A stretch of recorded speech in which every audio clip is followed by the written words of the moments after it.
अहो या भूमीनी संत तर आम्हाला दिले, सत्पुरुष दिले, समाज पुरुष क्रांतिकारक दिले. संतांनी इथं सद्विचारांचं सिंचन केलं, एक मार्ग आपल्या सगळ्यांना घालून दिला, आखून दिला. आम्ही काय करायचं, त्या मार्गावरनच चालायचं फक्त. आणि चालत असताना आम्ही कोण, मी कोण या प्रश्नाचं उत्तर शोधायचंय. कधी आपण स्वतःला विचारायचा प्रयत्न केला का, मी कोण, who I am, what is the mission of my life, मी काय जन्माला आलो, माझ्या जन्माला येण्याचं कारण काय, उपादान कारण काय, निमित्त कारण काय. जगद्गुरु आचार्य म्हणाले, कोहम कथमिदं जातं को वै कर्तास्य विद्यते उपादानं किमस्तिह विचार सोयमीदृशः. कोहम, मी कोण, कथमिदं जातं, मला कुठं जायचंय. कधीतरी स्वतःला हे प्रश्न विचारावेत बरं का. तुम्ही म्हणाल मी कोण, अमुक अमुक अमुक माझं नाव. अहो पण ते देहाला दिलेलं नाव झालं. अमुक गावामध्ये मी राहतो, मी अमुक आईवडिलांच्या पोटी जन्माला आलो, अमुक अमुक अमुक हे माझं नाव. पण या पलीकडे जाऊन आपण कधी शांत बसून आपला श्वास तरी ऐकतो का. आपल्याला वेळच नाही, आपल्याला नाही वेळ. आपण आतमध्ये बसत नाही, आपण अत्यंत बहिर्मुख झालो. वृत्ती आत्मकेंद्री होण्याऐवजी बहिर्केंद्री, बहिर्मुख झालो. आणि वखवक वखवक वखवक नुसती वाढली ना, मग आजूबाजूला आपण जर पाहिलं तर आमच्या पिढीसमोर आम्ही काय आदर्शांची पेरणी करतो. सगळीकडे बघायला गेलं तर अन्याय, अत्याचार, पापाचार, नकारात्मकता, नैराश्य, मराठीत बोलायचं झालं तर फ्रस्ट्रेशन, प्रचंड फ्रस्ट्रेशन आहे सध्या. 2 वर्षाचं पोरग पण टेन्शन मध्ये. त्याला मोबाईल देऊ नका, बघा ते कसं घर डोक्यावर घेतं. त्याचं त्याला टेन्शन आहे, प्रत्येकाला टेन्शन आहे, ताण आहे, वैताग आहे, वैफल्य आहे. मग या सगळ्यातून चिरंतन आनंदाची प्राप्ती आम्हाला कशी होईल, जी तुकोबरायांना झाली. काय आनंद होता महाराजांचा. अहो भामनाथाच्या डोंगरावर जाऊन बसायचे तासन तास आणि जीवनाचं खरं गमक शोधत होते. काय करत होते, एकांतवास करत होते. ऐका, लोकांत करावा, लोकांच्यात राहावं. लोकांत केल्याशिवाय एकांतवासाची किंमत कळत नाही आणि एकांतवास केल्याशिवाय हृदयस्थ सीताकांत भेटत नाही. विठ्ठल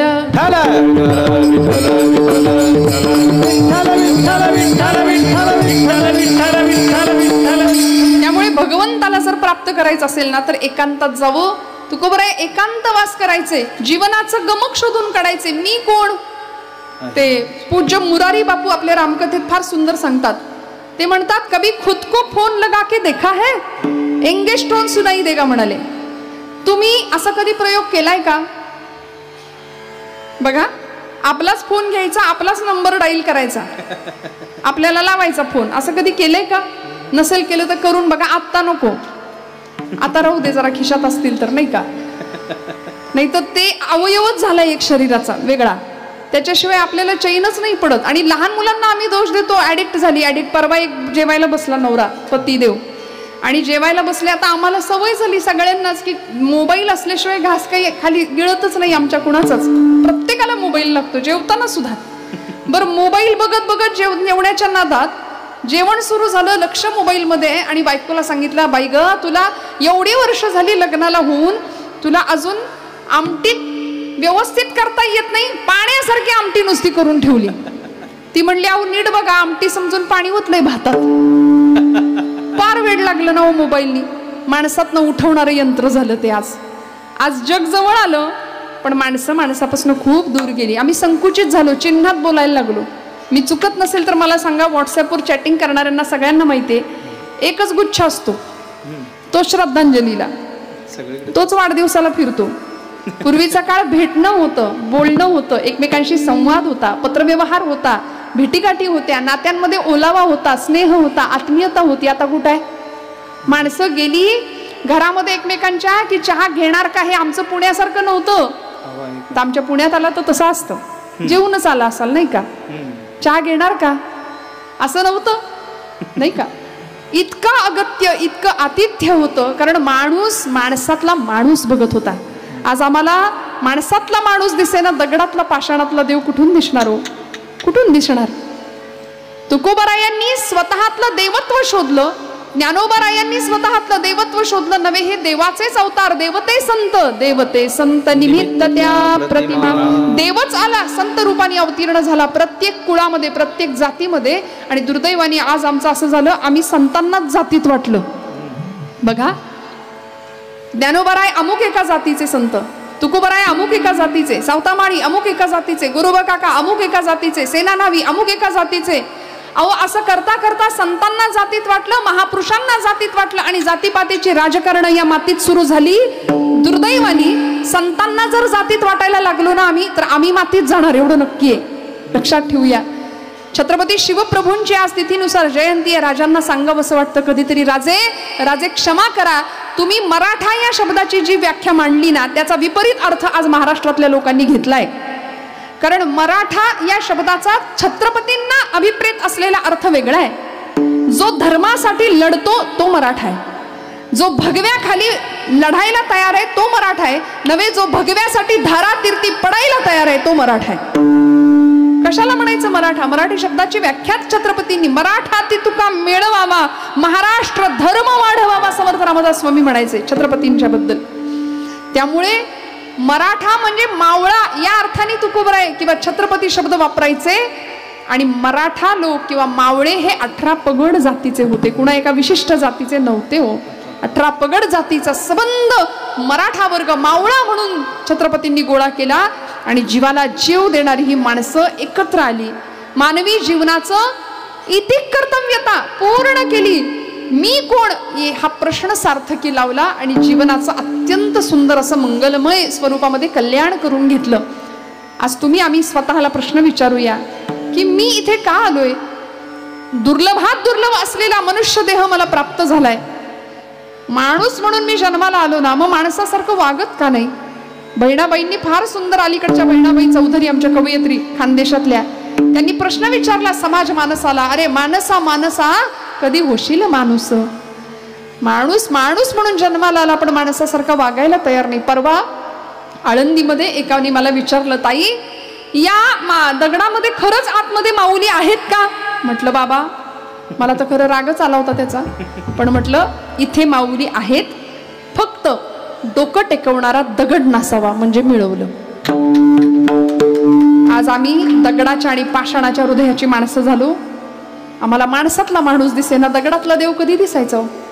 नामदेवरायांच्या समोर पांडुरंग परमात्मा येत होते, नामदेवराय रडत होते देवासाठी. आपण नाही रडत, कारण मनुष्यत्व, मुमुक्षुत्व आणि महापुरुष संश्रय हे 3 दुर्लभ गोष्टी, दुर्लभातल्या दुर्लभ आहेत, त्या आम्हाला प्राप्त झाल्यात.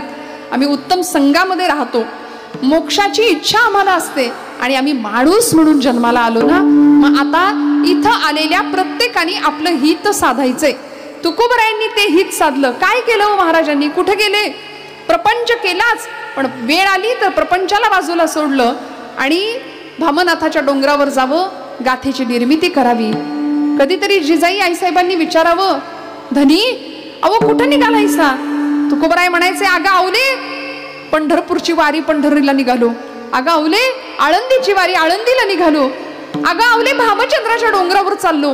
15 दिवस भामनाथाच्या डोंगरावर जावं तुकोबरायांनी आणि तिथं काय करावं हो?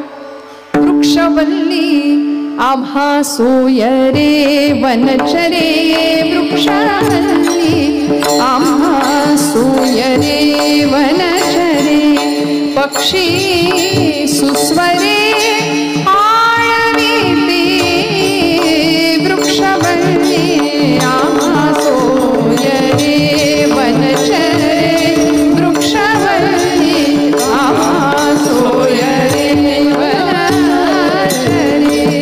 काय करत होते महाराज? एकांतवास. तुका म्हणे होय मनाशी संवाद, तुका म्हणे होय मनाशी संवाद, आपुलाची वाद आपणासी, वृक्षवल्ली आम्हा सोय रे वनचरे. म्हणून जगाकडे बघण्याची एक व्यापक दृष्टी प्राप्त झाली. हे माझं ते माझं नवे, संसार सगळा माझा आहे, अवघाची संसार सुखाचा आनंदे भरीन तिन्ही. आमचं असं असतं, मी माझं माझ्या पुरतच, 4 भिंतींच्या माझं आतलं जे घर आहे तेच माझं विश्व. पण ज्ञानोबरायांना विचारावं, माऊली तुम्ही कुठे काही 1 2 एकर 4 एकर जागा घेऊन ठेवली का हो? कुठे 4 गुंठे जमीन तर घेऊन ठेवली का हो? एखादा 4 BHK 3 BHK 2 BHK फ्लॅट बांधला का हो? घेतला का हो? माऊली म्हणतात असं काहीच नाही. हे विश्वची माझे घर, ऐसी मती जयांची स्थिर, किंबहुना चराचर आपणची झाला. हे विश्वची माझे घर म्हणून आज तुमच्या माझ्या प्रत्येक घरात माऊली येते. आणि महाराष्ट्रात असून ज्याच्या घरात ज्ञानोबा राही नाही ना, तो मराठी म्हणून घेऊच शकत नाही स्वतःला. महाराष्ट्रात असून ज्ञानोबा तुकोबा हे आमचं रसायन आहे. छत्रपती शिवाजी, छत्रपती संभाजी हे आमच्या जगण्याचे प्रेरणा मंत्र आहेत. आम्ही नाही जगू शकत त्यांच्याशिवाय. कारण आज तुमच्या माझ्या कपाळावरचं कुंकू सुरक्षित आहे ते या जगाच्या बापामुळे, छत्रपती शिवाजी महाराजांच्यामुळे.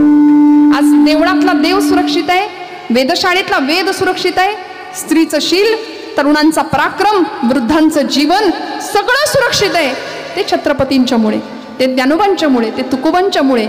एवढा मोठा वारसा आम्हाला मिळाला. आम्ही किती भाग्यवान समजलं पाहिजे बघा. आणि आज परिणाम असा झाला, आर्य सनातन वैदिक हिंदू धर्म असं आपल्या धर्माला म्हटलं जातं. तो नुसता हिंदू धर्म नाही, तो सनातन धर्म आहे. आणि त्या धर्मावर अनेकांनी प्रहार केले बरं का, अनेकांनी. आपल्याला फक्त मुघलांचं आक्रमण आठवतं, पण मुघलांच्या आधी शक आले, हून आले. आता इतिहासात आमची पोरं बघतात, म्हणजे मराठी मीडियम असेल तर त्यांना ते कळतं. आता इंग्लिश मीडियमनी पार वाटोळं करून टाकलं. इंग्लिश मीडियमला घालू नका असं माझं अजिबात म्हणणं नाही बरं का. कॉन्व्हेंट संस्कृतीला विरोध आहे, पण इंग्लिश माध्यम असावं, आलंच पाहिजे. जगाची भाषा आहे ती, उत्तम इंग्रजी बोलता आलं पाहिजे आमच्या लेकरांना. पण आमचं मूळ हरवतंय त्या नादात, त्याचं काय करायचं? आमची मूळ संस्कृती आम्ही हरवतोय, त्याचं काय करायचं? आमच्या मुलांना इतिहासात सांगतात फ्रेंच राज्यक्रांती पोरं शिकतात, कुठल्या तरी फुटकळ राज्यक्रांत्या शिकून आम्हाला काय करायचंय? छत्रपतींचा इतिहास आधीच्या पुस्तकामध्ये होता बघा, पाठ्यपुस्तकामध्ये अनेकांना आठवत असेल. सगळा इतिहास छत्रपतींचा होता, तो काढून टाकला. रशियन राज्यक्रांती, फ्रेंच राज्यक्रांती, काय करायचं? अनेक आक्रमक आले, हून आले, शक आले, त्याच्यानंतर मुघलांची आक्रमणं झाली, गझनीच्या स्वाऱ्या आपल्या सगळ्यांना माहिती आहेत. ही सगळी मंडळी आली आणि मग इंग्रजांचं आक्रमण झालं. इंग्रज आले, 150 वर्ष भारतामध्ये राहिले. इंग्रजांना राज्य करणं इथं सोपं नव्हतं, कारण इथली गुरुकुल पद्धती प्रचंड बळकट होती, इथले संस्कार प्रचंड बळकट होते. आणि इंग्रजांच्या या आक्रमणामध्ये हळूहळू व्यापाराच्या निमित्ताने आलेले इंग्रजांनी विचार केला. लॉर्ड मेकॉले नावाचा त्यांचा एक शिक्षण तज्ज्ञ होता, त्यांनी विचार केला की इथली शिक्षण पद्धती आपल्याला पहिल्यांदा बदलली पाहिजे. म्हणून त्यांनी गुरुकुल पद्धत बंद करून कॉन्व्हेंट संस्कृती किंवा कॉन्व्हेंट शिक्षण सुरू केलं. त्याचा परिणाम असा झाला की आम्ही आमची श्रीमंती लक्षात घ्यायला तयार नाही. आम्ही परक्यांचे गोडवे गाण्यात आम्हाला धन्यता वाटायला लागली. आमच्यापेक्षा पाश्चिमात्य मंडळी श्रेष्ठ असं आम्हाला वाटायला लागलं. पण आज परिस्थिती अशी आहे, आजची परिस्थिती अशी आहे की पाश्चिमात्य लोक, परकी मंडळी भगवद्गीतेचा अभ्यास करतायत. छत्रपती शिवप्रभूंच्या चरित्राचा अभ्यास अमेरिकेतल्या विद्यापीठात पोरं करतायत. आणि आम्ही इंग्रज मानसिक शांततेसाठी भारताच्या समोर हात जोडतोय, गुडघे टेकतोय, मान झुकवतोय. पण आम्ही मात्र पाश्चिमात्य सभ्यतेच्या नावाखाली प्रचंड सोफिस्टिकेटेड राहण्याच्या नादात स्वतःचं सत्व, स्वतःचं मूळ, स्वतःचे संस्कार आणि स्वतःची श्रीमंती विसरत चाललो की काय, याचा गांभीर्याने विचार करण्याची वेळ आली. कारण आमचे पूर्वज आम्ही कुणाचे वारसदार आहोत याचा आम्हाला विसर पडला. याचंच कारण आमच्या हिताचा विचार आमच्या ठिकाणी नाहीये. आमचं हित नेमकं कशात आहे हे आम्हाला कळावं. ही संतांची कायम तळमळ होती आणि तो हिताचा विचार तुमच्या माझ्या ठिकाणी जागृत व्हावा याकरता तुकोबाराई सांगतात अभंगाच्या पहिल्या चरणात,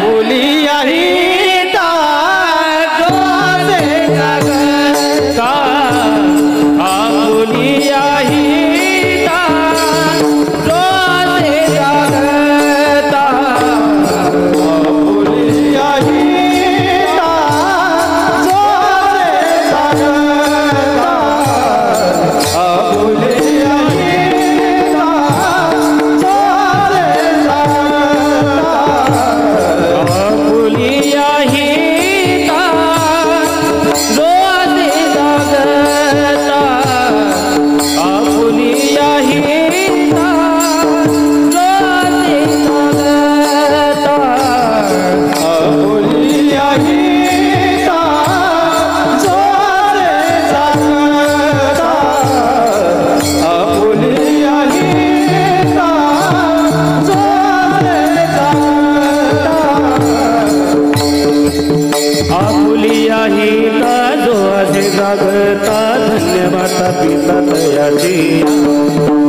आपुलिया हिता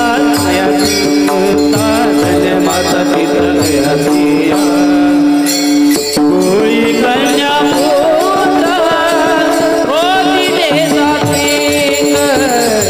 कोळी कन्या पुत्र रोजी दे जाते आपुलिया हिता तो असे जागता धन्य माता पिता दयातिया आपुलिया हिता तो असे जागता धन्य माता पिता दयातिया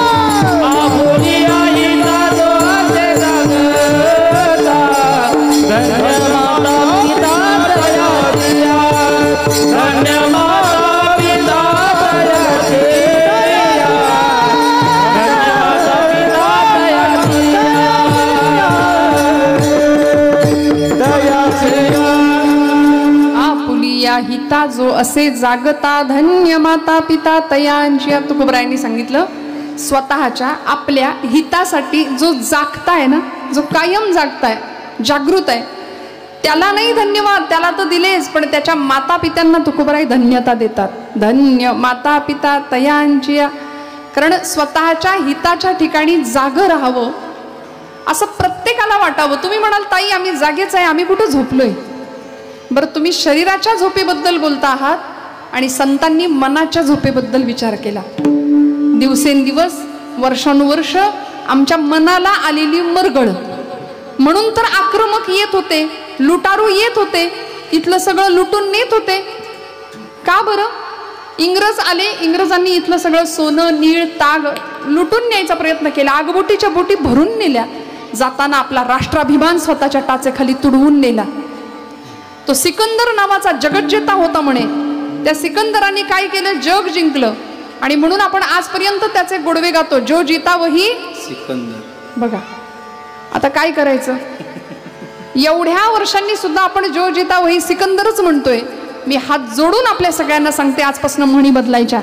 आता जो जीता वही सिकंदर नाही हो, जो जीते वही छत्रपती शिवाजी महाराज, जो जीते वही महाराणा प्रताप, जो जीते वही पृथ्वीराज चौहान, जो जीता वही राजा विक्रमादित्य, जो जीते वही झाशी की राणी. कितीतरी उदाहरण आपल्याला घेता येतील, कितीतरी उदाहरणं घेता येतील.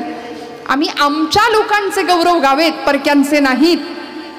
हजारो वर्षांचा इतिहास आहे या परंपरेला, आणि म्हणून या परंपरेचे आम्ही पायीक आहोत. आता आमचं हित नेमकं कशात आहे याच्याकरता लागणारी जागृती ज्याच्या जवळ आहे त्याच्या माता पित्याला तुकोबराई धन्यता देतात. धन्य माता पिता तयांची आपुलिया हिता जो असे जागता. जागं राहणं फार गरजेचं आहे बरं का. कुठे आहे जागृती? स्वातंत्र्याला एवढी वर्ष झाली, पण खरंच आजचा तरुण जागा आहे का याचा प्रश्न पडतो. शिवजयंतीचा दिवस आहे म्हणून बोलते, अशातला भाग नाही. पण आमची तरुण मंडळी कधी कधी ना, माझी भावंड मला सांगावंसं वाटतं की आपण गाड्यांवर बसता, वाऱ्याशी स्पर्धा करत बेफाम वेगाने गाडी धावत न्यायची रस्त्याने. मी माझ्या तरुण भावंडांना बऱ्याचदा असं सांगते, तुम्हाला असं वाटतं का तुम्ही खूप हँडसम दिसता, तुम्ही खूप डॅशिंग दिसता, तुम्ही खूप स्मार्ट दिसता? तसं नाही, तुम्ही मूर्ख दिसता अशा वेळी.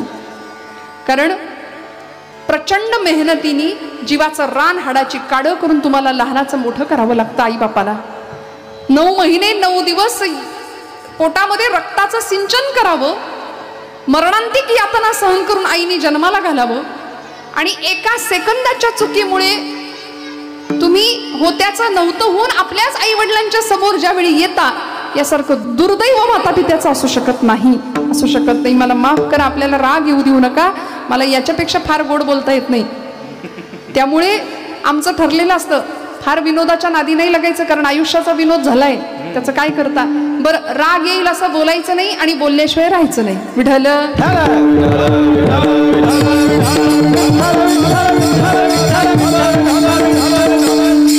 सगळ्या मंडळींना एक खरी गोष्ट सांगू का, की महाराष्ट्रात लाखो कीर्तनकार आहेत, आज लाखो कीर्तनकार आहेत. आपण कीर्तनकारांवर प्रेम करता, कीर्तनावर प्रेम करता, पण खरं सांगू कीर्तनकार येतील आणि जातील, पण ही जी गादी आहे ना त्या गादीवर प्रेम करा. ती गादी नामदेव महाराजांची आहे, ती गादी देवर्षी नारदांची आहे. अनादी काळाची परंपरा या गादीला, या गादीने अनेक लोक घडवले, या गादीने अनेकांच्या मनामध्ये संजीवनी पेरली सद्विचारांची, अध्यात्माची. त्यामुळे कीर्तनकार हा सर्वज्ञ कधीच नसतो. कीर्तनकार हा पोस्टमन आहे. ज्ञानोबांचं आणि तुकोबांचं पत्र घेऊन आम्ही आलो तुमच्या समोर, बस. ज्ञानोबा काय म्हणतात, मी तो हमाल भारवाही, तुकोबाराय सांगतात ना, अहो आम्ही हमाल आहे, आम्ही फक्त ज्ञानोबांचं तुकोबांचं इथपर्यंत घेऊन तुमच्या समोर मांडण्याकरता आलो. म्हणून कीर्तनकार जे सांगतात ते सगळंच खरं. हा आता करायचं की नाही कीर्तन पुढचं, असतं ना, खरं असतं ना, चुकीचं काहीच नसतो. चुकीचं का सांगू या गादीवरनं, पण आमची मनगट आणि मेंदू बळकट करण्याचं काम संत वाङ्मयांनी केलंय. मी हात जोडून सांगते, आपल्या लेकरांना कीर्तनाला घेऊन येत जा, काळाची खूप मोठी गरज आहे. म्हणून मला नेहमी आनंद वाटतो, तरुण मंडळी कीर्तनात असतील ना, मला आनंद वाटतो. कारण हित ज्याला कळलं ना तो इथं येऊन बसेल. ज्याला आपलं हित कळलं, ज्याला हिताचा काहीच विचार नाही, त्याची ही आताची वेळ दुसऱ्याच ठिकाणी असते, नाही का. कशाला त्याच्याविषयी आपण बोलायचं. स्वामी विवेकानंदांनी तरुणाईचे 3 तकार सांगितलेत बरं का, ऐका. तेजस्विता, तपस्विता आणि तत्परता, हे 3 गुण ज्याच्याकडे आहेत त्याला म्हणायचं तरुण. तेजस्वी, तपस्विता आणि तत्परता हे 3 गुण ज्याच्याकडे आहेत त्याला म्हणायचं तरुण. आज दुर्दैवानं आमची परिस्थिती अशी आहे, संध्याकाळ झाली की आमचा तरुण धरून आणावा लागतोय. परिस्थिती आहे आज, इतकी शोकांतिक आहे, औदासीन्य आहे समाजामध्ये, भरकटलेपण आहे, भ्रांत चित्तावस्था आहे. मग याकरता महापुरुषांची चरित्र ऐकायची. ज्यांना कळलं आपलं हित कशात आहे ना, ती मंडळी घडली, त्या मातांनी त्यांना घडवलं आणि समाजासाठी देण्याचा एक कित्ता समाजासाठी. म्हणून लोकनेते उगीच नाहीत घडत, लोकांना प्रिय असावं असं वर्तन ज्यावेळी आपल्याकडून घडतं त्यावेळी आपण लोकनेते या पदावर पोहोचतो. आणि अशा एका लोकनेत्यासाठी आज आपण उपस्थित आहात ना, त्यांच्यासाठी, त्यांच्या पुण्यस्मरणासाठी आपण इथं उपस्थित आहात ना. काय दिलं पाहिजे, ज्याला आपलं हित कळालं त्याला समाजाला मी काहीतरी देणं लागतो, ही अत्यंत सुंदर अशी जाणीव निर्माण होते. भगतसिंग, राजगुरू, सुखदेव, अनंत कान्हेरे ही सगळी मंडळी ऐन वयाच्या अगदी 20, 22, 23व्या वर्षी फासावर गेलेली आहेत. आता छावा चित्रपट सगळ्यांनी बघितलाय असं मी गृहीत धरते. बघितलाय का अर्जुनवाडा? आपण जागे आहेत का आधी मला सांगा, तुम्ही दिसे ना मला, मी काय करू? तुम्ही जागे आहेत ना? हात वर करा बरं सगळे. हा, एक हात वर करताय, टाळीसाठी हात वर करा बरं दोन्ही. चला दोन्ही हात वरती. रंग रंग पांडुरंग रंग विठ्ठला, रंग विठ्ठला, बोला. रंग रंग पांडुरंग रंग विठ्ठला, रंग विठ्ठला, रंग रंग पांडुरंग रंग विठ्ठला, रंग विठ्ठला, पांडुरंग विठ्ठला, ओम विठ्ठला, ओम विठ्ठला, ओम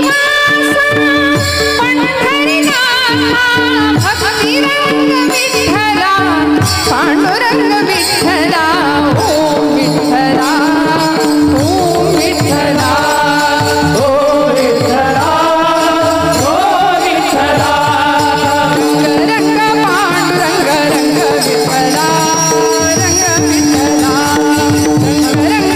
पांडुरंग रंग विठ्ठला, ओ रंग विठ्ठला, रंग रंग पांडुरंग रंग विठ्ठला, असं मी एक स्वतःची आपली खात्री करून घेतली. महिला वर्ग तुम्ही जागे आहात ना? हा, सगळ्यांनी म्हणायचं माझ्या मागे. आपल्या सगळ्यांना ओव्या पाठ असतात का नाही? अहो आपलं हित याच्यातच आहे बरं का, दुसऱ्या कशात नाही. परवा माझ्या पुण्यातल्या एका मैत्रिणीने मला विचारलं बरं का, अगं जातं कसं असतं गं, आणि त्या जात्यावर कसं बसायचं असतं? म्हणलं बाई जात्यावर नसतं बसायचं, जात्याच्या शेजारी बसायचं, पाय पसरायचा, खुंट्याला हात लावायचा, मस्त गोड गळ्यात ओवी गायची. ती म्हणली मला ओवी येते पण जातच नाही. म्हटलं मिक्सरवर म्हण. जात ओवी म्हणायला जातच कशाला पाहिजे, मिक्सरवर म्हणता येते की. आणि ते जात तरी तानपुऱ्यासारखं कुठं वाजत होतं, त्याचा घरघर आवाज होता.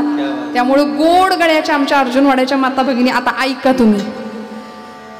सुंदर माझं जात ग फिरते बहुत. मागे आवाज येऊ द्या. तुम्ही नाराज आहे का माझ्यावर? नाही ना. मागच्या मंडळी, मागच्या महिलावर मी म्हटलं नाही, सगळीकडे आपला आवाज आहे की नाही सध्या. सुंदर माझं जात ग फिरते बहुत. बोला.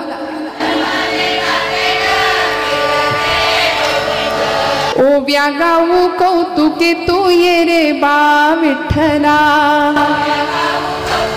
आवाज मागे मागे. ओव्या गाऊ कौतुके तू ये रे बा विठ्ठला. क्या बात है. ऐका ऐका. ये रे बा विठ्ठला. मागच्या महिला म्हणत नाहीत बरं का. ये रे बा विठ्ठला. चला. ये रे बा विठ्ठला तू ये रे बा विठ्ठला. ये रे बा विठ्ठला तू ये रे बा विठ्ठला. ये रे बा विठ्ठला तू ये रे बा विठ्ठला. ये रे बा विठ्ठला तू ये रे बा विठ्ठला. सासू आणि सासरा वीर तो तिसरा. सासू आणि सासरा वीर तो तिसरा. ओव्या गाऊ भतारा तू ये रे बा विठ्ठला. ओव्या गाऊ भतारा तू ये रे बा विठ्ठला. ये रे बा विठ्ठला. ये रे बा विठ्ठला. ओ ये रे बा विठ्ठला. ये रे बा विठ्ठला. ये रे बा विठ्ठला तू ये रे बा विठ्ठला. ये रे बा विठ्ठला तू ये रे बा विठ्ठला. ये रे बा विठ्ठला तू ये रे बा विठ्ठला. बघा ना, ही आमची लेकरं असा आनंद घेत आहेत. हा आनंद वरातीत मिळतो का हो? डीजेत मिळतो का नाचून मिरवणुकीत? काय दुर्दैव आहे महाराष्ट्राचं. गणपती बाप्पाची मिरवणूक विसर्जनाची म्हणजे आणताना तो शांततेत येतो आणि जाताना त्याला नाचत व्यसनांच्या आहारी गेलेली तरुणाई डीजेच्या माध्यमातून त्याला निरोप देते. आणि विघ्नहार्त्या असलेल्या गणपतीवर केवढं मोठं विघ्न त्याला ऐकायला लागतं. बाई वाड्यावर या, म्हणजे त्याच्यावर केवढं मोठं विघ्न आहे. भक्तीचं किती मोठं विडंबन आपण करतोय, आपण कल्पना करा. म्हणून हात जोडून सांगते आपल्या लेकरांना, आपल्या तरुण भावंडांना, कीर्तनासारखं माध्यम नाहीये श्रोते हो आतमध्ये डोकावण्याचं. कीर्तन काय देतो आम्हाला? आपलं हित साधून देतं. आपुली या हिता जो असे जागता धन्य माता पिता तयांचे. इथं आल्यानंतर काय होतं माहितीये? आपल्या हिताचा विचार आपल्या ठिकाणी जागृत होतोच. पण ही जागा अशी आहे, हा मंडप असा आहे कीर्तनाचा, की इथे आल्यानंतर आपोआप पाय चौरंग होतात, डोळे समया होतात, हात बिल्वपत्र होतात, हृदय गाभारा बनतो आणि गाभाऱ्यामध्ये भगवंतच प्रतिष्ठित होतं. मग म्हणावं नाही लागत देह देवाचे मंदिर आता आत्मा परमेश्वर. देह देवाचे मंदिर. कसं आहे भगवंत हृदयात? जशी उसात हो साखर तसा देहात हो ईश्वर. जस दुधामध्ये लोणी तसा देही चक्रपाणी. देह देवाचे मंदिर.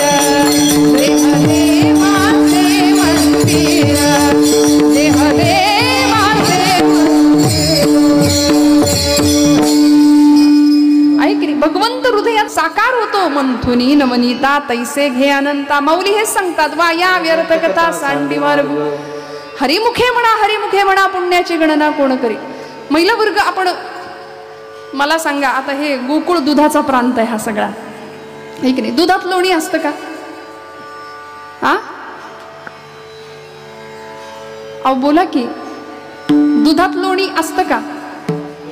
जसं दुधामध्ये हो लोणी. दुधात लोणी आहे, आहे, असतं पण दिसत नाही. मग ते दिसण्याकरता प्रोसेस आहे, त्याला प्रक्रिया आहे. विरजण लावण्यापासून ते ताक जितकं चांगलं घुसळलं जाईल तेवढं लोणी वरती येईल. मंथुनी नवनीता तैसे घे, तेवढं चांगलं लोणी वरती येईल. तसं या हृदयामध्ये सुद्धा भगवंत आहेच, नाही असं नाही. फक्त तो जर दिसायचा असेल तर काय करावं लागेल, तर तिथं सुद्धा घुसळावं लागेल जरा. तुम्ही म्हणाल म्हणजे काय करायचं? अहो, घुसळणं म्हणजे नाम घेणं आहे, घुसळणं म्हणजे नामस्मरण. दिवसभर बघा, आपलाच आपण विचार करा, आपलं आपण आत्मपरीक्षण करा. या जिभेनी मी नको तितकी पाप दिवसभर करतो, जे बोलायला नको तेही बोलतो, आणि अत्यंत वाणीचं पाप अत्यंत महाभयानक आहे. अपशब्द आम्ही मुखातनं उच्चारतो आणि ते वाणीला लागलेलं पाप असतं. वाणीचं पाप धुवून काढण्याचं काम नाम करतं. विठ्ठल.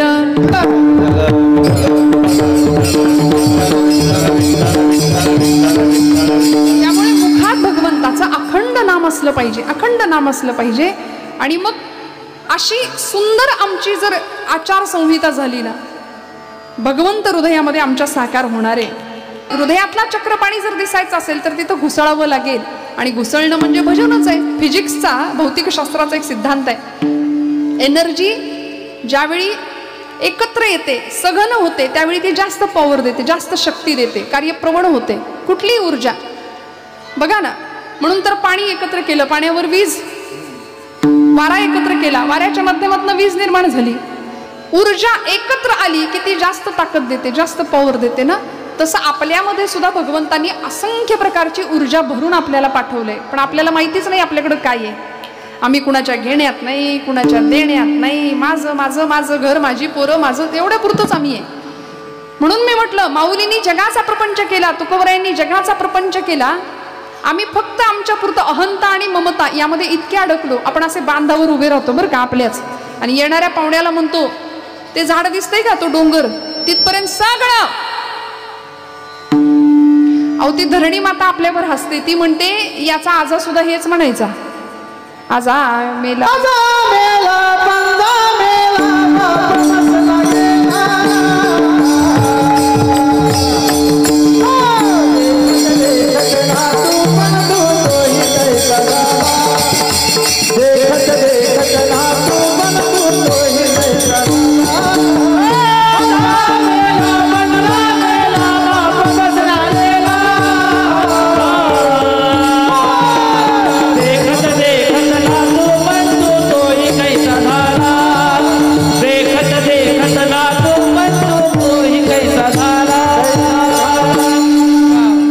आजा मेला, पणजा मेला. हे संतांचं प्रमाण आहे, आमच्या मनाचं नाही.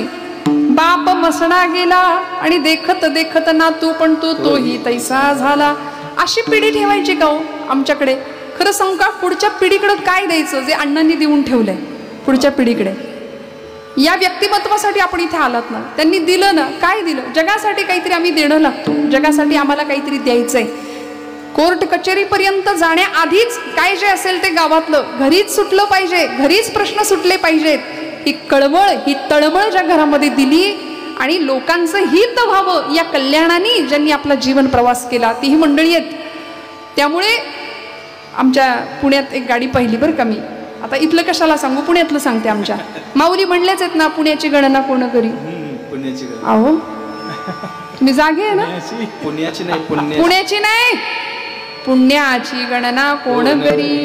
हरिमुखे म्हणा, ज्याच्या मुखामध्ये हरिनाम आहे त्याच्या पुण्याची गणना काय करावी असं माऊली म्हणतात. त्यामुळे पुण्यामध्ये परवा मी एक सिग्नलला मोठी गाडी पाहिली. आता कुठली गाडी होती ते नाही सांगत, पण त्या गाडीच्या मागे असं लिहिलं होतं, भाऊंशी वाकडं, स्मशानात लाकडं. म्हणलं बाई गो, आता हे भाऊ गाडी घेऊन जाणार की काय वरती? कशाचा आम्ही हव्यास करतो? आम्ही माझं माझं म्हणता म्हणता, अरे काहीच नाही नेता येत. लाख कमाओ हीरा चांदी सोना मोती, लेकिन कफन को कभी जेब नहीं होती म्हणाले. असते का? खिसा असतो, बस्ता बांधला जातो ना आपल्याकडे लग्न ठरायच्या आधी. आपल्याकडे आहे ना पद्धत? बरं, सगळे जातात त्या दुकानात, ज्यांना काही कळत नाही त्यांनाही न्यायला लागतं. मानपान असतो आणि तो दुकानदार मोठा बस्ता बांधून देतो आपल्याला, रंगीबिरंगी भरजरी कपडे ते एका मोठ्या गाठ्यात बांधून देतो आणि भरपूर लाखो रुपयांची खरेदी पांढऱ्या वस्त्रात बांधून घरी येते. काय परंपरा आहे आमची दिव्य. आयुष्यभर किती रंगीत कपडे घाला म्हणले, शेवटी या वस्त्रात जायचंय. पांघरशी जरी असला कपडा येशी उघडा जाशी उघडा. काही आणले येताना? कपड्यासाठी करीशी नाटक 3 प्रवेशांचे एक धागा सुखाचा 100 दागे दुःखाचे जर तारी हे वस्त्र माणसा तुझी आयुष्याचे एक धागा सुखाचा. या वस्त्राते विणतो कोण एक सारखे नसती दोन कुणान कळले त्रिखंडात या हात विण कर्याचे एक धागा सुखा. ऐकली? आयुष्यामध्ये सुखाचं नाणं उचलायला जा की दुःखाचा काटा आपोआप येतो त्याच्या मागे. आपल्याला असं वाटतं मी सुखी, सुख सुख असं दुसरं काही नसतं. एक वाक्य सांगून जाते, प्राप्त परिस्थितीमध्ये समाधानी असणं हाच सुखाचा खरा अर्थ आहे. विठ्ठल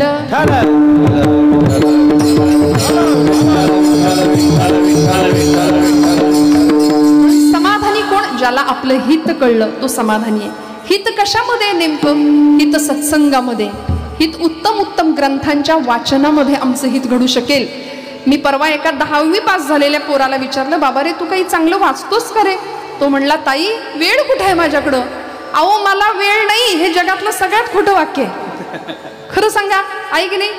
मला वेळ, कीर्तनाला येत आहे का? वेळच नाही हो, मूडच नाही. आज बसलेलं उठवत नाही, उठलेलं बसवत नाही. कुठल्याही गोष्टीमध्ये वेळ नसणं किती लागतं. या 8 प्रहरा माझारी मोटके निमिष घरी तरी गा ऐसे करी. या 8 प्रहरा माझारी मोटके निमिष भरी दे तुझाच. मौली म्हणतात किती द्यायचे 8 प्रहरांमध्ये? निमिष, एवढूसा एक क्षण भगवंतासाठी द्यायचा आहे. काही नाही लागत, काही नाही. तुम्हाला खरं सांगू का, ज्यांच्यासाठी आपण करतो ना ती मंडळी केलं म्हणत नाहीत. प्रपंचासाठी कितीही करा, केलं म्हणत. मुलासाठी करा, नातवंडासाठी करा. परवा एक आजोबा मला भेटले, 70च्या आसपास वय असेल, पण अत्यंत नैराशा होती चेहऱ्यावर.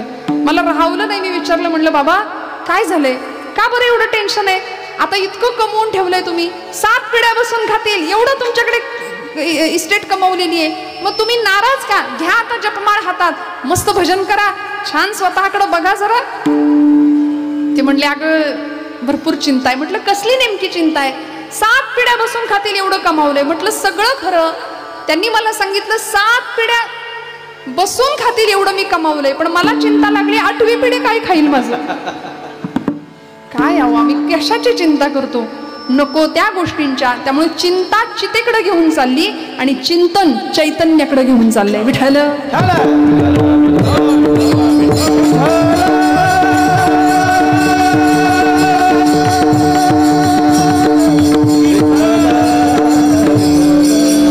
आणि म्हणून असा जीवन प्रवास एकदा सुरू झाला ना की तुकोबराय म्हणतात, हे हित ज्याला कळलं त्याच्या माता पित्यांना धन्यवाद द्यावेत. म्हणून ज्ञानोबा, निवृत्तीनाथ, सोपान आणि मुक्ताबाई या 4 भावंडांकडे ज्यावेळी आम्ही पाहतो ना त्यावेळी विठ्ठलपंत आणि आई रुक्मिणीकडे आमचं लक्ष जातं. किती मोठा त्याग आहे. मुलांना उत्तम जगता यावं याकरता देहांत प्रायश्चित्त घेतलं ना, घेतलं. इंद्रायणीच्या डोहामध्ये रातोरात दोघांनी उड्या टाकल्या. सकाळी उजाडताच मुक्ताई 4 वर्षाची पोर होती, केस भुरभुरते होते आणि निवृत्ती दादाला सांगते, दादा दादा माझी आई कुठे आहे रे म्हणून बाहेर आली. निवृत्ती दादा सांगतायत, मुक्ता मुक्ता आई देवाघरी गेली ग. दादा, अरे ती तर रोज जाते, आत्ता येईल एवढ्यात. निवृत्तीनाथांनी इतका वेळ साठवलेला हंबरडा फोडला आणि सांगतात, मुक्ते आई न येण्याकरता गेलीये. आई बाबा कधीच नाही येणार, कधीच नाही येणार. 4 वर्षाच्या इवल्याशा ब्रह्मचितकलेनी निवृत्तीनाथांना विचारावं, दादा आई कधीच नाही येणार, मग तुम्हाला आई कुठली, तुम्हाला आई कुठली? निवृत्तीनाथ रडायला लागले, कवटाळलं आपल्या बहिणीला आणि सांगितलं, मुक्ता आजपासून तू माझी आई. मुक्ताई म्हणाले. मुक्ता नाही, मुक्ते नाही, तू मुक्ताई. ब्रह्मचितकला आदिशक्तीचा अवतार असलेल्या मुक्ताई आई साहेब निवृत्तीनाथ विठ्ठलपंत आणि आई रुक्मिणी यांच्या शुद्ध पवित्र कुसव्याने या 4 भावंडांना जन्म दिला. ही 4 भावंड. तुकोबरायांचं चरित्र पाहिलं की आम्हाला बोल्लोबांकडे पाहावं लागतं, आई कनकाईकडे पाहावं लागतं. छत्रपती शिवप्रभू म्हटलं की आम्हाला या महाराष्ट्राची राजमाता सकल सौभाग्य संपन्न वज्रचुडे मंडित आऊसाहेब जिजाऊ मातोश्रींची आठवण होते. किती कठोर झाले असतील मातोश्री, तू वाटेल ते कर, वाटेल तसा वाग, अजिबात नाही हा, नो कॉम्प्रोमाइज. आपलं कसं असतं, आमच्या बाळाचा काही त्रास नाही, उठ म्हणलं की उठतो, बस म्हणलं की बसतो, अगदी वडिलांच्या वळणावर गेलाय. कळतंय ना? हा, म्हणजे त्यांनाही तशी सूचना दिली की तेही तशीच करतात. उसको हिंदी में गोबर गणेश कहते हैं, जहां बिठाओ वही बैठे. अहो, मुलगा असा पराक्रमी पाहिजे. आपल्याला वाटतं शिवाजी संभाजी शेजारच्या घरात यावेत, आपल्या घरात नको. पण असं नाही. माता पित्यांना किती मोठे कष्ट आहेत. माऊली सांगतात, येथ वडील जे जे करीती तया नाम धर्म ठेविती, तेची येरा अनुष्ठिती सामान्य सकल. घरातल्या मोठ्या माणसांवर खूप मोठी जबाबदारी आहे. वडीलच जर रोज पानपट्टीवर जात असतील तर मुलांनी दुसरं काय करायचं? काय करायचं सांगा ना मला. हा, म्हणून ही जी जागा आहे ना, कीर्तनाची, प्रवचनाची, सत्संगाची, अध्यात्माची, जीवनाची श्रीमंती, आणि चांगलं वाचावं. परवा मुलाला मी विचारलं, काही वाचतोस का चांगलं? तो म्हणला, ताई माझं फेसबुकवर अकाउंट आहे, मी ट्विटर वापरतो, मी इंस्टाग्राम वापरतो, मी चॅटिंग करतो, मला वेळच नाही मिळत. आणि त्याच्यावर इतकं काय काय असतं की ते वाचण्यात मला पुस्तकं वाचायला वेळ नाही. म्हटलं, तू ग्रंथ वाचत नाही? हात जोडून सांगते, एखादं फर्निचर घरात कमी घ्या, पण 50-100 रुपयाची पुस्तकं घरात घ्या. हो, पुस्तकं घ्या. छावा चित्रपट आज आला म्हणून आम्हाला छत्रपतींचं, संभाजीराजांचं चरित्र घराघरामध्ये पोचल्याचा थोडासा भाव आहे. पण खरं सांगू, प्रत्येक लेकरांनी शिवशंभू वाचावेत. प्रत्येक लेकरांनी छत्रपती संभाजीराजांचं, शिवाजी महाराजांचं चरित्र अंगीकारावं. या देशामध्ये रामाचा, कृष्णाचा आदर्श आमच्या भवितव्यानी घ्यावा. त्याला म्हटलं, तू वाचत नाही? तो म्हणला, नाही वाचत. म्हटलं, आता तू वाचत नाही. नाही कळलं तुम्हाला? अहो, मराठी भाषा आहे, वाचाल तर वाचाल. जे चांगलं वाचतील ते दीर्घकाळ जगतील म्हणाले. वाचन संस्कृती संपली. साने गुरुजी आता पुस्तकात राहिले, पण आता ते पुस्तक सुद्धा बघायला मिळेना. श्यामची आई. घराघरातल्या प्रत्येक लेकरांनी घ्यावं हातामध्ये श्यामची आई. का? आमचं हित आम्हाला नको का कळायला? जो श्याम अंघोळ झाल्यानंतर, स्नान झाल्यानंतर आईला सांगतो, आई तुझा पदर खाली पसर, माझ्या पायाला माती लागेल, मी पदरावर पाय ठेवून घरात जाईन. आई सांगते, श्याम अरे पायाला माती लागू नये, पायाला घाण लागू नये म्हणून जेवढा जपतोस तेवढा आयुष्यामध्ये मनाला घाण लागू नये म्हणून जप. हो, ही आईची देण असते. ही मातृशक्ती या भारताची. परवा 8 मार्च महिला दिन झाला. आज आम्ही स्त्री शक्ती, स्त्री मुक्तीचा उद्गार करतोय. स्त्री शक्ती, स्त्री मुक्ती म्हणजे काही पुरुषांबरोबरची लढाई नाही. आईनं आईचं कर्तव्य चोख बजवावं. पत्नी धर्म उत्तम पाळपालन करावा. या देशाची मातृशक्ती, या देशाची स्त्री शक्ती, आणि खरं सांगू या देशातल्या प्रत्येक घरातली गृहिणी ताकद आहे या महाराष्ट्राची, या संस्कृतीची. आमची मुलं थोडी मोठी होतात. कुणी विचारलं, वडील काय करतात? वडील बँकेत आहेत, वडील डॉक्टर आहेत, वडील शिक्षक आहेत, वडील इंजिनियर. आई काय? आई घरीच असते. घरीच आई घरीच असते म्हणतात. अहो, पण ती घरी असली तरी तुमच्यासाठी रांधते, तुमच्यासाठी वाढते, सगळं करते. रांधावाडा, उष्ट्याकाडा, एक अख्खा प्रपंच मागं सोडून तुमच्याकरता येते ना. मग आता आपल्या आईला अडाणी कधीच म्हणायचं नाही. माझ्या तरुण भावंडांना मी नेहमी सांगते, तुमची आई 4 पुस्तकं कमी शिकली असेल, पण जगातलं सगळ्यात मोठं अनुभवांचं विद्यापीठ जर कुणाकडे असेल ना, तर ते तिच्याकडे असतं. जगातली सगळ्यात सुंदर स्त्री कोण असा जर प्रश्न कोणी विचारला तर छातीवर हात ठेवून सांगा, माझी आई. माझ्या आई इतकं जगात सुंदर काहीच असू शकत नाही. कारण भारतीय संस्कृतीने आत्म्याच्या सौंदर्याला प्राधान्य दिलंय. त्यामुळे तुकोबराय सांगतात की ज्या घरामध्ये अशी संतती जन्माला येते त्याचा भगवंताला हर्ष वाटतो. अभंगाचं 2रं चरण. कन्या पुत्र होती जैसाची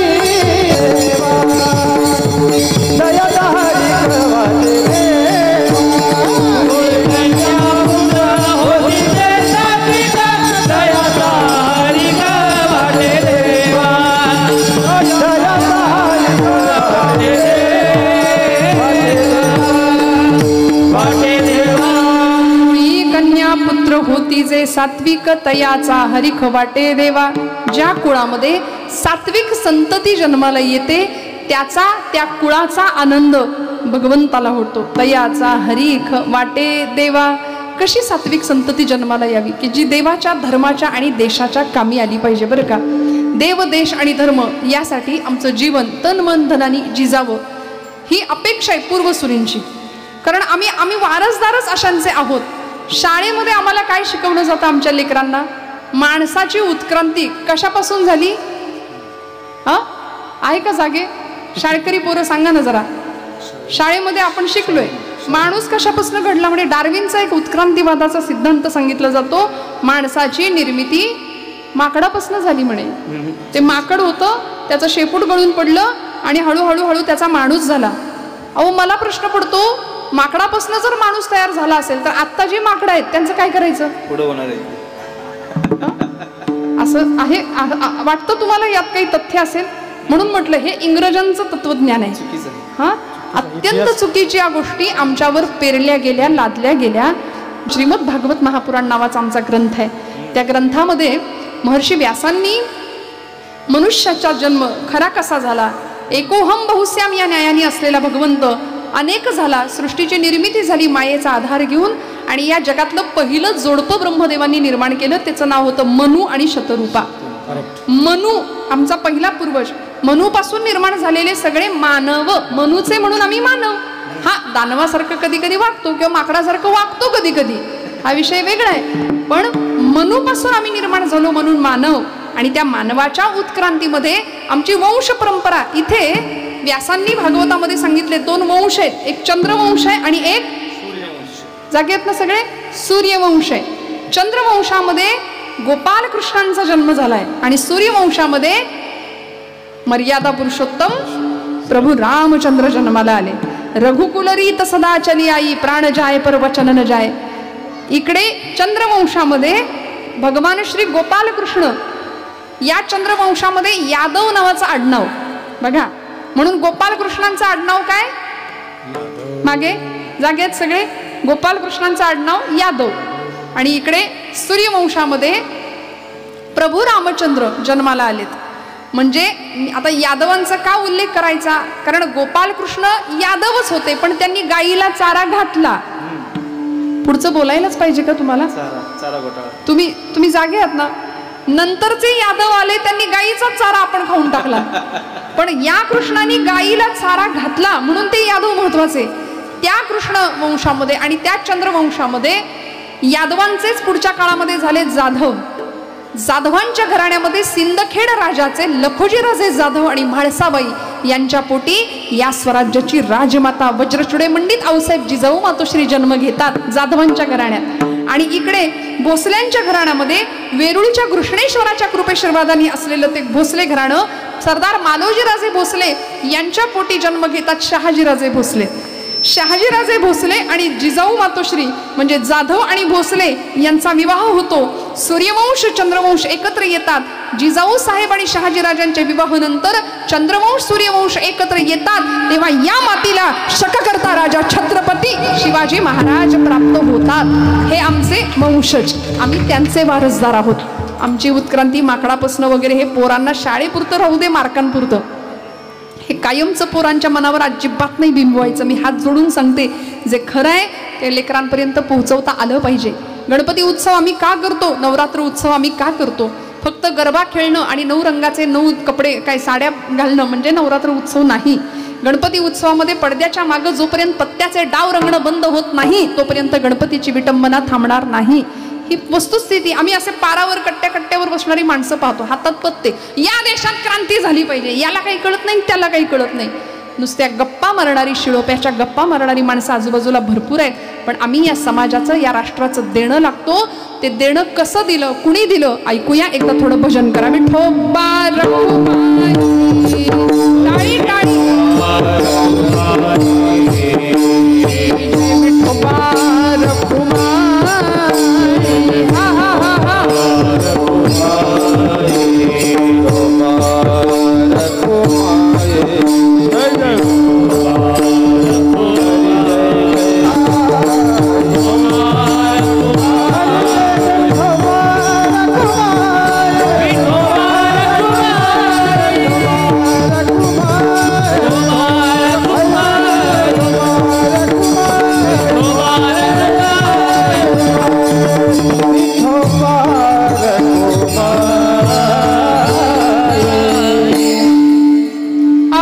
मुलिया हिता जो असे जागता धन्य माता पिता तयांची या कुळी कन्या पुत्र होती जे सात्विक तयाचा हरिख वाटे देवा गीता भागवत करीती श्रवण अखंड चिंतन विठोबाचे कुळी कन्या पुत्र होती जे सात्विक तयाचा हरिख वाटे देवा.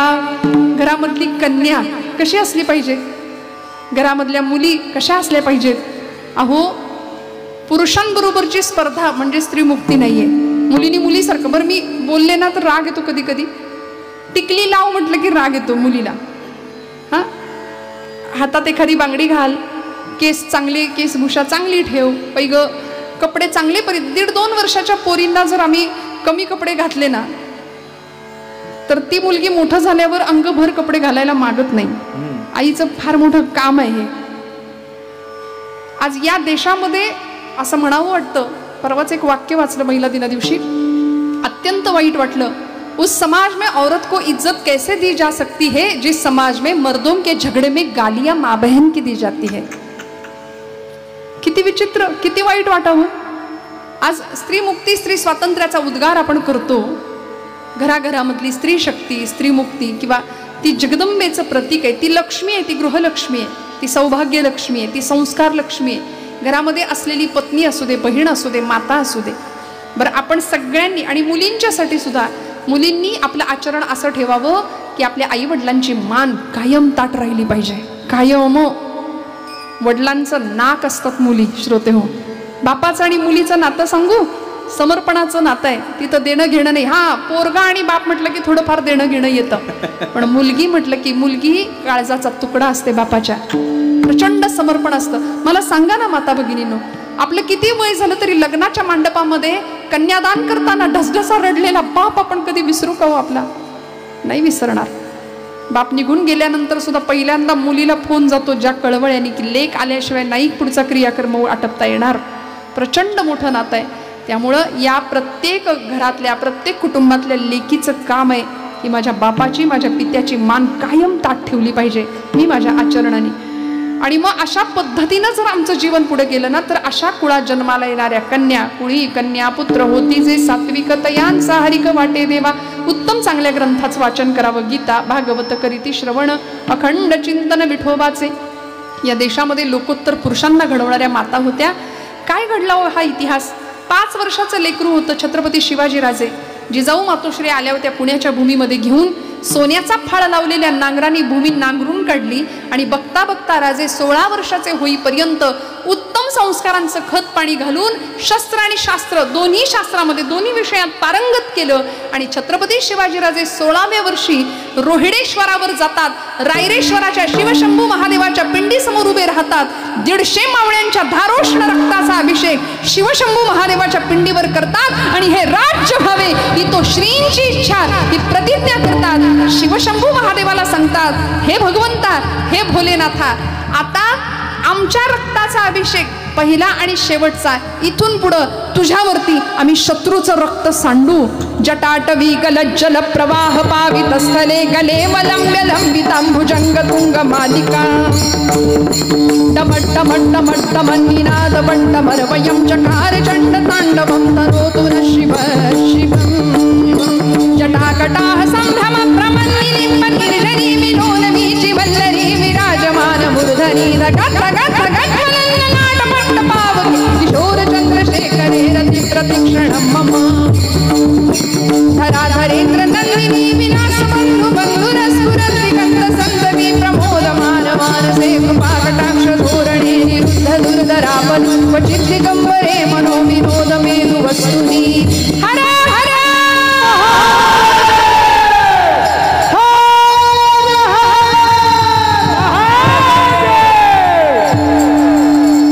आई राजा उध उध म्हणून तिचा जागर घालावा महाराष्ट्राची कुलस्वामिनी. आणि काय कसा पुत्र असावा, कसं आपलं हित कळावं, याच स्वराज्याच्या चढत्या वडत्या आकार ज्यावेळी स्वराज्याला येत होता ना त्यावेळी संध्याकाळची वेळ, रायगडावर जिजाऊ मातोश्री बसल्यात, छत्रपती शिवप्रभू आहेत आणि स्वराज्याचा एक खंदा मावळा जिजाऊ आईसाहेबांच्या समोर छत्रपती शिवप्रभूंच्या समोर आले. मुजरा घातला, मासाहेब मुजरा घ्या. आणि आऊसाहेबांनी विचारावं, तान्ह्या तान्ह्या खूप दिवसांनी आलास रे, तुला ओवाळते म्हणाले, औक्षण करते. म्हणून औक्षणाची तयारी केली आणि ओवाळण्याकरता जिजामातोश्री पुढे आल्या. तानाजींना ओवाळलं तानाजी मालुसऱ्यांना जिजाई साहेबांनी. आणि ताट खाली ठेवल्याबरोबर तानाजी मालुसरे सांगतायत, आई किती दिवसांनी मी आलो, मला तुम्ही ओवाळलं, मी काय ओवाळणी घालू? काय घालू ओवाळणी राजमाता तू ग महान, काय घालू ओवाळणी राजमाता तू ग महान, काय घालू ओवाळणी राजमाता तू ग महान. शिवा बसला सामोरी ओवाळील प्रेमान, शिवा बसला सामोरी ओवाळील प्रेमान. जिजामातोश्रींनी तानाजी मालुसऱ्यांना ओवाळलं आणि सांगतात, बारीक वाजवा, काय ओवाळणी घालू आई साहेब? जिजामातोश्री विचारताय, तान्ह्या मागू का? मागेन ते देशील? छत्रपती शिवप्रभू म्हणतायत, अहो त्याच्या हातामध्ये अक्षता घेऊन आलाय तो, पोराच्या लग्नाचा अवतान द्यायला आलाय तान्हाजी.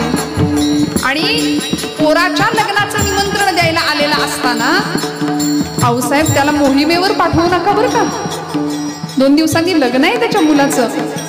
जिजामातोश्री म्हणतायत, राजा सगळं खरं, लग्न होईल, पण कोंढाणा स्वराज्यात आला पाहिजे. आज कोंढाणा मला खुणावतोय. तानाजी मालुसरे सांगतायत, आऊसाहेब फक्त सांगा, तुम्ही सांगा त्या मोहिमेवर उभा राहतो म्हणाले. ही वाटी ठेवली खाली आणि सांगा काय करू. जिजामातोश्री म्हणतात, तान्ह्या ओवाळणी द्यायची आहे ना, काय ओवाळणी अवघड, काय ओवाळणी अवघड, अवघड द्यावा कोंढगड, अवघड द्यावा कोंढगड, वै तुझ्या पुढा वाकविल मानवी, वाकविल मानवी, वाकविल मानवी.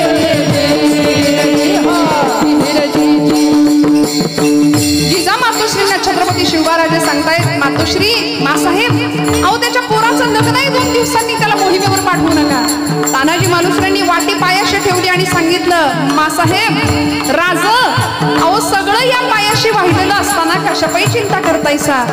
अहो एक सिंहाचा छावा आपल्याकडे आहे, एक मर्द मावळा आपल्याकडे आहे, काळजी करू नका. आता माझ्या रायबाचं लगीन नंतर होणार, पण आधी लगीन, आता लगीन लवीन कोंढाण्याचा.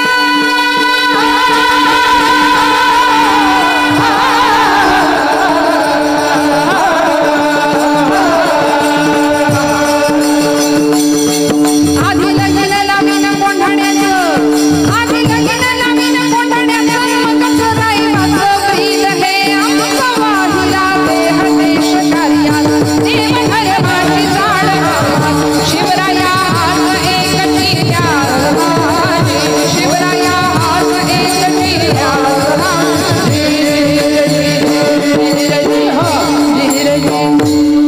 छत्रपती श्री शिवाजी महाराज. तो जो जय जयकार आहे तो फक्त तुमचाच येतोय, आपलं काय? हा आपण जागे आहेत का? आवाज आला पाहिजे की नाही? 2 तास आम्ही आपली एनर्जी वापरतो आणि तुम्ही आपले शांत. टाळी सुद्धा काही माणसं असे वाजवतात. आपुलिया हिता जो असे जागता, ते जागतेपणच नाही ना आमच्याकडे. ना कुठलं ध्येय, ना कुठली इच्छा, ना कुठली महत्वाकांक्षा, कायम मरगळलेल्या अवस्थेमध्ये असं चैतन्य असावं प्रत्येकाकडे बरं का. आम्ही देवाचे अंश आहोत, आम्ही महापुरुषांचे वारसदार आहोत. आपलं हित आपल्याला कळावं, खणखणीत नाम घेता आलं पाहिजे, खणखणीत भजन करता आलं पाहिजे. तुकोबाराय सांगतात की अरे असं हित ज्याला कळालं, ज्याच्या मुखामध्ये भगवत चिंतन आहे, जो ग्रंथांची कास धरतो, गीता भागवत करीती श्रवण, ज्याच्या कुळामध्ये सात्विक संतती जन्माला येते. महाराज शेवटच्या चरणामध्ये मला म्हणतात, तुका म्हणे मज घडो त्यांची सेवा, तरी माझ्या दैवा पार नाही, कुळी कन्या पुत्र होती जे सात्विक. महाराज म्हणतात अशांची सेवा मला घडली तर माझ्या दैवाला पारावर उरणार नाही, ही अपेक्षा तुकोबाराय व्यक्त करतात. मला माहिती आहे बरीचशी मंडळी नाही, जवळजवळ सगळी मंडळी 7 वाजता इथं हजर आहेत. आता 10 वाजून पुढे घड्याळ गेले, पण तरी सुद्धा आपण सगळे इतक्या शांततेने आपण उपस्थित आहात. आता इथून पुढे जास्त वेळ घ्यायचा नाही, आपलं कीर्तन संपलेलं आहे. फक्त आम्ही आपल्या पातळीवर काय करू शकतो एक उदाहरण सांगणार आणि की संपलं माझं कीर्तन. एका इमारतीला खूप मोठी आग लागली बरं का, खूप मोठी आग लागली, बनवा पेटला. त्या इमारतीमध्ये बरीचशी माणसं अडकली. काही मंडळी समाज कल्याणाचा ज्यांच्या मनामध्ये विचार असतो, काहीतरी देणं लागतो, काही मंडळी होती इमारतीत अडकलेल्या लोकांना बाहेर काढायला मदत करायला लागली. काही मंडळी त्या इमारतीवर त्या आगीवर पाणी टाकायला लागली. प्रत्येक जण जो तो ज्याच्या त्याच्या कुवतीप्रमाणे जो तो काम करतोय. एक चिमणी होती छोटीशी, ती चिमणी सुद्धा आपल्या चोचीमध्ये पाणी भरायची आणि ती त्या आगीवर जाऊन टाकायची. त्या चिमणी आपल्या चोचीनी आगीवर पाणी टाकते हे पाहिलं एका कावळ्याने. असे अनेक कावळे असतात समाजात नाही का, जे करतंय त्यालाही करू द्यायचं नाही, आपणही काही करायचं नाही. समाज विघातक मंडळी बरीच असतात. त्या कावळ्याने चिमणीला विचारलं, बाई ग खुळी का काय तू, तुझी चोच केवढी, त्या चोचीत पाणी केवढंसं मावणार आणि एवढी मोठी आग तू विझवायला चाललीस, तुझ्या त्या पाण्यात त्या चोचीतल्या पाण्याने आगीचा एक कण तरी विझेल का. ती चिमणी म्हणाली, दादा मला ठाऊक आहे की मी लहान आहे, माझी चोच लहान आहे, माझ्या चोचीत मावणारं पाणी अगदी कमी आहे, माझ्या क्षमतेचा मला अंदाज आहे, पण या घटनेचा भविष्यात ज्यावेळी इतिहास लिहिला जाईल त्यावेळी मला याचा आनंद आहे की माझं नाव आग लावणाऱ्यांच्या यादीत नाही तर आग विझवणाऱ्यांच्या यादीत असेल. आज तुमचं आमचं हे काम आहे. आपल्या पातळीवर आपण जे जे काम चांगलं समाजाकरता करू शकतो, जे जे उत्तम उदात्त उन्नत महन मधुरत येते ते आपल्या पातळीवर केलं जावं. झालेली सेवा भगवंत चरणावर समर्पित करते. बोलत असताना काही वेडवाकडं गेला असेल तर मोठ्या अंतकरणाने क्षमा करा. सगळ्यांच्या चरणारविंदी कृतज्ञतापूर्वक वंदन. मोरे कुटुंबियांना मनापासून धन्यवाद. लोकनेते स्वर्गीय विजयसिंह मोरे अण्णांच्या पवित्र स्मृतीला वंदन करते आणि भगवंताच्या चरणी ही कीर्तन सेवा समर्पित